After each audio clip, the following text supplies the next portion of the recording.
विखे पाटलांच्या कार्यक्रमात गोंधळ झाल्याची माहिती मिळते। जायकवाडी धरणावर ऊस उत्पादक शेतकरी पोहोचलेत आणि राधाकृष्ण विखे पाटील यांच्या कार्यक्रमाच्या वेळी शेतकऱ्यांनी जोरदार घोषणाबाजी केली आहे।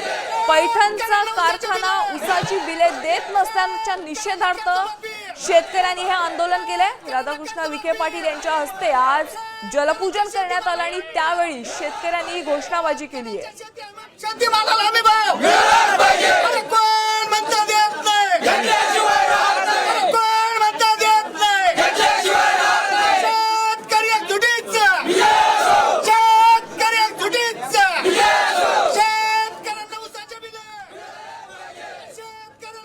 या संदर्भात अधिकची माहिती देत आहेत माधर सावरगावे। माधर, विखे पाटलांच्या कार्यक्रमात गोंधळ झालाय, शेतकरी आक्रमक झाल्याचं बघायला मिळते, नेमकं कारण काय आहे?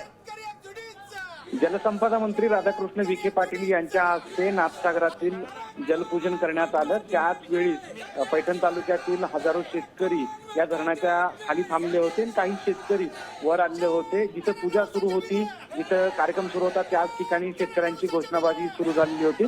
कारण सचिन गाया कारखाना पैठण तालुक्यातल्या शेतकऱ्यांची ऊस उचलतो, ऊस तोडून घेऊन जातो। मात्र त्या शेतकऱ्यांच्या ऊसाला FRP नुसार भाव दिला जात नाही आणि आतापर्यंत त्याची बिलं सुद्धा अदा केली जात नाहीत। आणि आता कुठेतरी याचा विचार सरकारने करावा आणि ही गोष्ट जलसंपदा मंत्र्याच्या कानावर घालायची होती, म्हणून आम्ही आंदोलन करायला आलो होतो।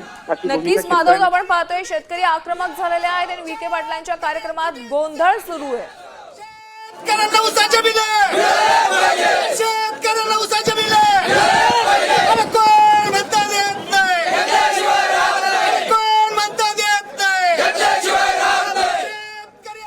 आता isakal.com आहे देशातील नंबर 1 ची मराठी न्यूज वेबसाईट। प्रत्येक अपडेटसाठी isakal.com ला नक्की भेट द्या।